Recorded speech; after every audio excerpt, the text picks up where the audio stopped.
Okay then my friends, now we've got a few different pages and we're linking between them. I think it's time to introduce something called layout files and also a navigation component called stack.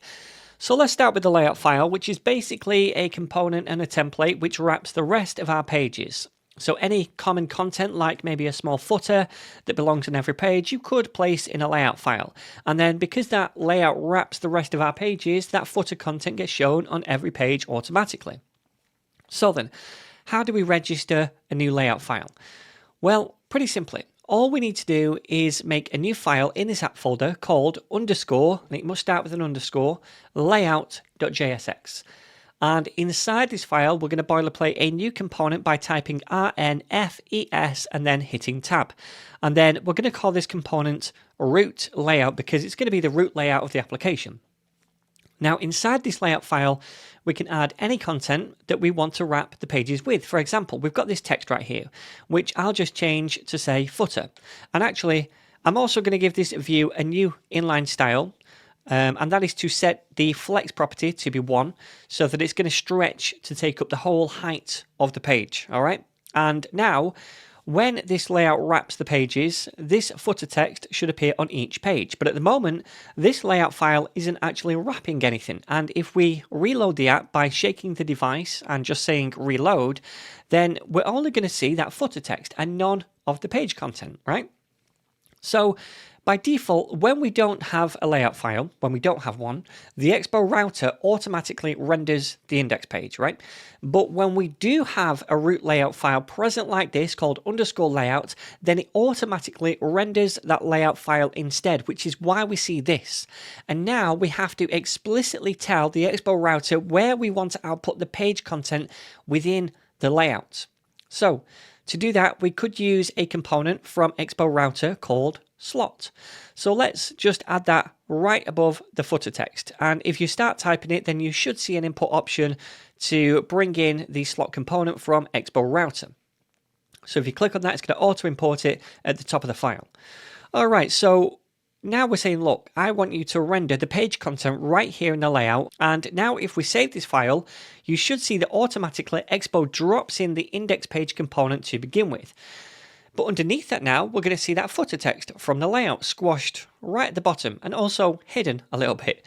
But as we navigate between all the different pages, you're going to notice that the footer text remains for each one because it's in the layout file, which wraps whatever page we're currently viewing. Okay, so that's how we make a layout file and also how we can slot the page content into the layout file using the slot components. But I still think the navigation experience in the app is a little bit clunky, and it would be nice to have a little heading bar at the top of each page with maybe a back button so we can click on that to go to the previous page, and then also back again if we wanted to keep cycling through the history. And we can do that using a navigation component called stack instead of slots. And we'll just use that right here. We'll replace the slot component with a stack component instead, which we also need to import from the Expo router package.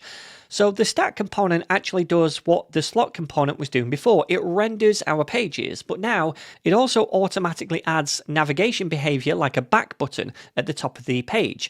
Now, once you've saved this, you might need to refresh the app again to catch those changes. And what I've noticed is that when you make changes specific to navigation, like adding new pages, or maybe adding different routing mechanisms like the stack or something else, a lot of the time you'll need to refresh the app to see that change. But when you're making content changes to existing pages or existing routing mechanisms, more often than not, then you don't need to refresh the app.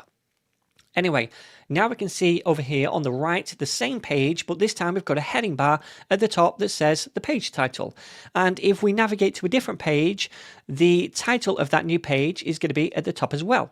Also, we've got this little back arrow in the top left, which we can press to get back to the previous page, which is much better. And this mechanism works for multiple pages in history as well. So if we go to a different page and then from there we go to another page, we'll be able to cycle back through all the history to both previous pages.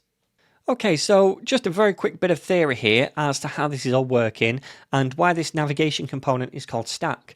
So when we visit a page in the app, that page gets added to something called a stack, which is just that. It's like a stack of pages. And then if we visit another page, that gets added to the stack on top of the previous one. And if we visit another page, then that page gets added as well. Now, if we hit the back button at this point, the most recently added page gets popped back off the stack and we see the previous page again.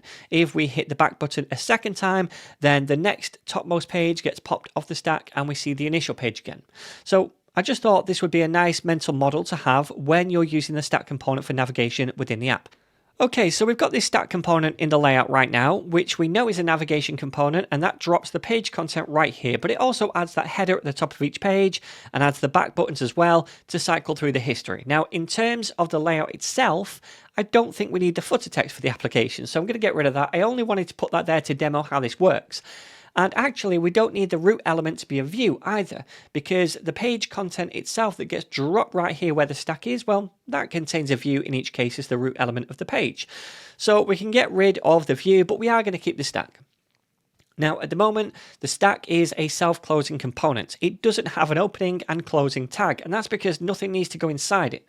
But if we want more flexibility and customization about how each page in the stack behaves, then we can make this into an opening and a closing tag instead.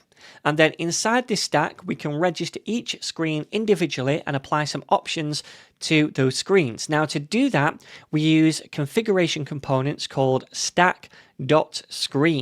So we don't need to import anything extra because this is accessed directly from the stack component. But now on this screen component, we can add a name prop to declare the name of this screen, which should match the file name without the extension. So for example, index, which tells the stack we're now registering the screen with a file name of index. And then we can also add an options prop to this as well to set up any options for this particular page or screen. So the value of this should be an object, and there's a bunch of different properties available to us inside this options object. For example, I could use the title property to specify the title, which should be in the heading of this page, in that little header bar at the top.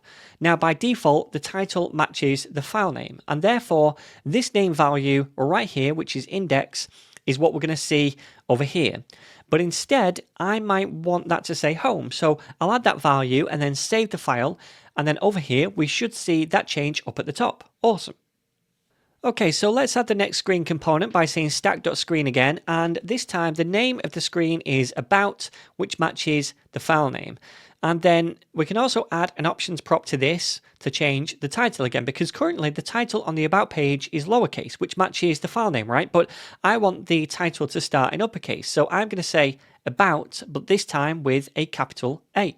All right, cool. So that is the second screen registered. Now let's do the last one for the contact page. So again, we're going to use stack.screen to register this, and we'll give it a name to match the file name, which is contact. And again, we'll add an options prop to this so that we can set the title property to be contact, but with a capital C instead of a lowercase one. Awesome. Also, another option that we could add if we wanted to is one called header shown.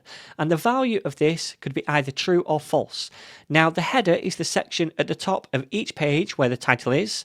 And by default, when we use a stack, it does show. But we could set this to be false instead. And then if I was to navigate to that page, we should see that the header wouldn't be there anymore. Okay?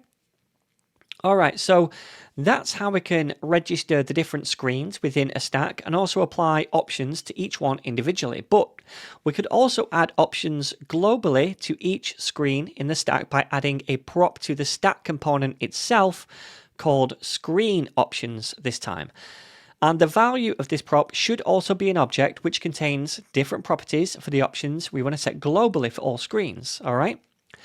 So the options available to use inside this screen options prop are the same ones as those inside the options prop on the individual screens. But when we use them here, they're applied to all the screens inside it. So then let's add a few different options. The first one I'm going to use is one called header style, and this lets us style the appearance of the header. So the value of this is an object in itself, and inside this object we can use a property called background color to change the color of the header. For now, I'm going to change this to a hex code, which is going to be hash and then DDD, a light gray.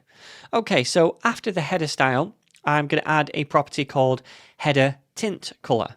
And this property refers to the color of the title and the back button in the header itself. I'm going to use a value of hash 333, which is like a dark charcoal gray color. And there's other options we could use here as well, but for now, I think that's all I want to do. So then now this background color and this tint color should be applied to every single screen inside the stack. And if we preview that over here, we should see those subtle changes have taken effect. Awesome. Also, I just want to mention that even if you have global options set up here on the stack component itself, you can override those same options by adding them to individual screens. All right.